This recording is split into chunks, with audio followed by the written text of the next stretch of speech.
In olden times, when if you made a wish, it would always come true, there lived a king whose daughters were all beautiful, but the youngest was so beautiful that the sun itself, which has seen so much, was astonished whenever it shone in her face. When the day was very warm, the king's child went out and sat down by the side of the cool fountain, and when she was dull she took a golden ball, and threw it up on high and caught it, and this ball was her favorite plaything. Now it so happened that on one occasion the princess' golden ball did not fall into the little hand which she was holding up for it, but on to the ground beyond, and rolled straight into the water. The king's daughter followed it with her eyes, but it vanished, and the well was deep, so deep that the bottom could not be seen. On this she began to cry, and cried louder and louder, and could not be comforted.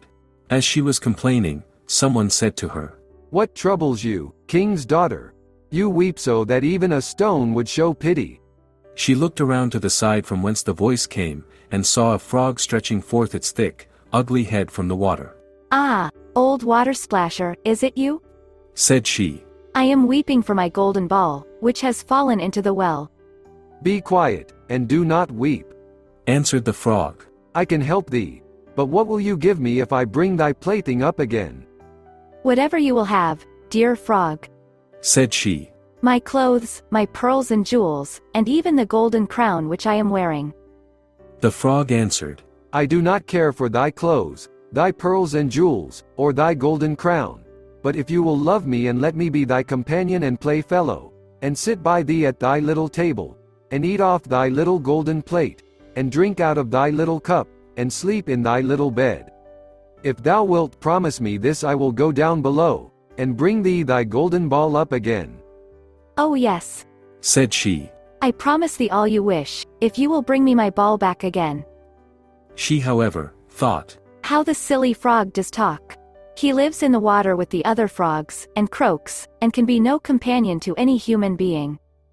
The frog jumped into the water and dived out again with the ball.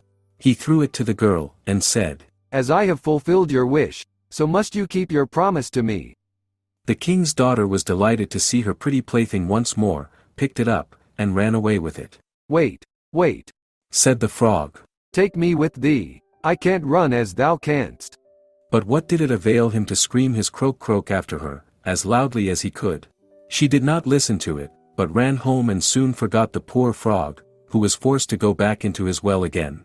The next day when she had seated herself at the table with the king and all the courtiers, and was eating from her little golden plate, something came creeping splish-splash, up the marble staircase, and when it had got to the top, it knocked at the door and cried, "Princess, youngest princess, open the door for me."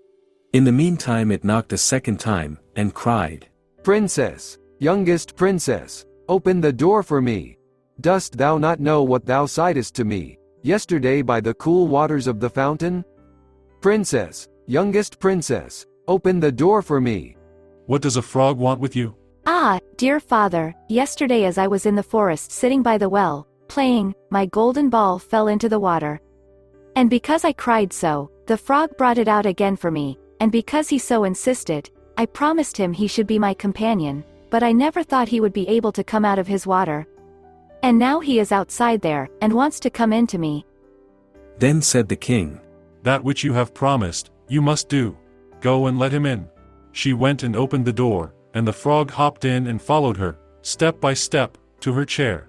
There he sat and cried, "Lift me up beside you." She delayed, until at last the king commanded her to do it. When the frog was once on the chair he wanted to be on at the table, and when he was on the table he said, "Now, push your little golden plate nearer to me that we may eat together." She did this, but it was easy to see that she did not do it willingly. The frog enjoyed what he ate, but almost every mouthful she took choked her. At length he said, "I have eaten and am satisfied. Now I am tired. Carry me into thy little room and make thy little silken bed ready, and we will both lie down and go to sleep." The king's daughter began to cry, for she was afraid of the cold frog which she did not like to touch, and which was now to sleep in her pretty, clean little bed.